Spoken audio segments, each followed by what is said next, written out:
Interest rates have been cut. Right now, the Federal Reserve has dropped interest rates 0.25%. This is what everybody has been talking about. They have been waiting on. 0.25% drop in interest rates. The Federal Reserve has done exactly what most economists and professionals thought they were going to do. In this video, you will learn how it affects the current mortgage interest rates and the real estate market, and what you as a consumer or a buyer could be missing out on thousands of dollars of savings by not participating in this current market. So right now is an amazing time to purchase a home. Most areas in the country have anywhere between 4 to 5 months of inventory, which makes it a buyer's market. However, there are hundreds of thousands of buyers who are on the sideline because they were waiting for that day that they found out that interest rates were cut. As of September the 18th, interest rates were cut. However, they were interest rates that did not affect the mortgage market. Let me explain. Mortgage interest rates are not backed by the Federal Reserve. When the Federal Reserve cut interest rates, it affects student loan debt, car loans, home equity lines of credit. It also affects personal loans and credit card debt, right? That does not have a direct effect on the actual mortgage interest rates. What it does is allow for consumers to reduce some of their debt by being able to refinance a student loan, better terms on your credit cards, refinance a home equity loan or home equity line of credit, and put yourself in a better position financially in order to be able to be in position to purchase a home or just to knock down debt in general, right? So right now, mortgage interest rates are the lowest they've been in 12 months, which is exactly around this time last year. So a consumer who was looking to purchase in May of 2025 and they look to purchase now, they probably have gained about $40,000 more of buying power, which means interest rates have gone down. So prior to September the 18th and mortgage interest rates being cut, 10-year Treasury bond was going in the direction we needed for mortgage interest rates to consistently drop. So prior to the September the 18th, mortgage interest rates were at a 12-month low, meaning they were the lowest they have been since this time in 2024. On September the 17th, the Federal Reserve Board had a vote to cut interest rates 0.25%. The vote was 11-1, which then that was announced during a briefing that Jerome Powell had on September the 18th, announcing that interest rates would be cut by 0.25 basis point. However, around 3 o'clock that day, we as mortgage professionals get alerts.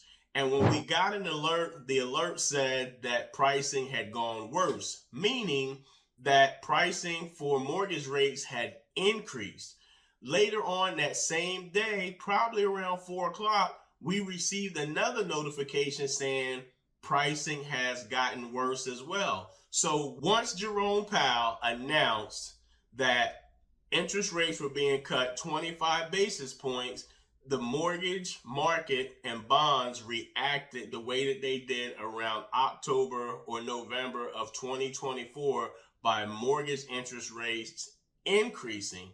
So there was a reverse reaction of what people thought was going to happen once the Federal Reserve Chairman announced that interest rates were being dropped.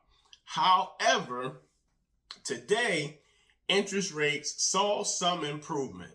I explained all of that to you so you know that because the Federal Reserve drops interest rates does not necessarily mean that mortgage interest rates have dropped. Currently in this market, we have higher inventory than normal. So we have between 4 and 5 months of inventory, which makes it, like I explained in the beginning, a buyer's market. We have interest rates at the lowest they've been in the last 12 months, which right now correlates for an amazing time for a buyer to purchase a home. Why would you say that, Kevin? I say that because in a buyer's market, as a buyer, you have the ability to get more of what you want from the seller because they're in a position where they're receiving less offers on their property. And if their property is currently on the market, there is a reason that they need to sell it. In the beginning of the video, I said that you could be potentially missing out on tens of thousands of dollars in savings by not putting in offers on the home. I want to give you a case study of a seller's mindset and a buyer's mindset. So seller A has their property on the market for $350,000. In their mind, they're willing to take $340,000 or $330,000, but they don't want to seem desperate, so they overprice their property at $350,000 in hopes that they receive an offer and they can begin to negotiate. Buyer B is pre-approved for $330,000. However, they don't want to make an offer or go up to $350,000 because they don't think that a seller will take $20,000 off of their home to sell. So they are looking at homes up to $340,000 in hopes that someone will come down to $330,000. Okay. At $330,000, the buyer's going to $340,000. The seller is at $350,000. They're willing to go to $340,000 or $330,000, but that buyer does not know, or the realtor does not know, that the seller is willing to take a lot less, $10,000 to $20,000 less, to sell their home so they can get in a position to where they can move on to their next destination. So in this market, I'm not saying go in and lowball a seller. You definitely want to make a strong offer on a property. However, you want to make offers and see what sellers say. If you're listening to this and you're a listing agent, potentially talk to your seller about offering some sort of incentive to get buyers to buy their home. As a buyer, with the market rates changing, if you have a pre-approval and you would like to talk to me to see if you can qualify for more, definitely reach out to me. So with the market rates decreasing, and let's say your pre-approval is older, go back and see if you can get pre-approved for more and close that gap. So you see where there's a gap and the seller's willing to go down, but they feel like, I don't want to negotiate and seem too desperate. The buyer is willing to max out their approval. However, they don't want to go too far because they don't want to make it insulting for a seller. That is scenarios that we see. Now, here are some scenarios that I'm seeing agents who are being aggressive. They take a look at the property, they go in, I make sure as a lender that my client is pre-approved to their max. Any way we can increase it because they need to get to where they need to be financially by maybe paying off some debt. As a buyer, you could potentially go in and negotiate with the seller to bring down the price of the property, or see if you give a full price offer, if the seller is willing to contribute to your closing costs so that you can have less money out of pocket. Now, let me tell you what you can do with that closing cost to close that gap. Remember, the seller is at $350,000. The buyer is at $330,000 and can potentially go to $340,000.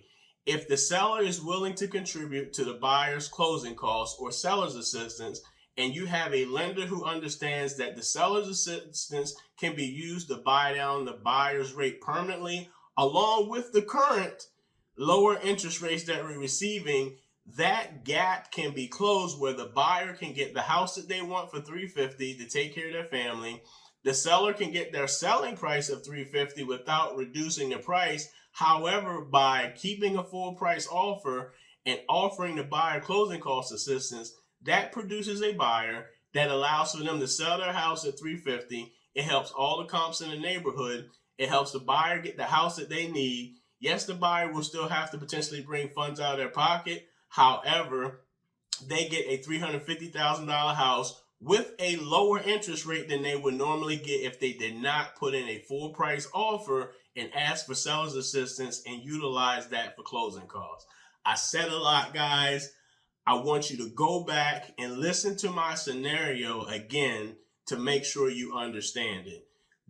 And that's why I said this is an amazing market for a buyer, because if you're willing to negotiate and your realtor is willing to go in and negotiate, and you have a lender who understands how to be creative with the offer and what to utilize the closing costs with, then this is an amazing time to buy a home to get a lower interest rate than market, because you're utilizing tactics that I provide with the closing cost assistance, as well as you getting in without having to do a 2-1 buy down.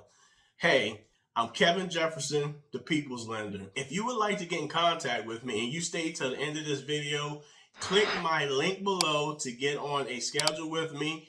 Do not, I repeat, do not miss out on this opportunity to become a homeowner, and you can become a homeowner by the end of 2025. Thank you and have a great day.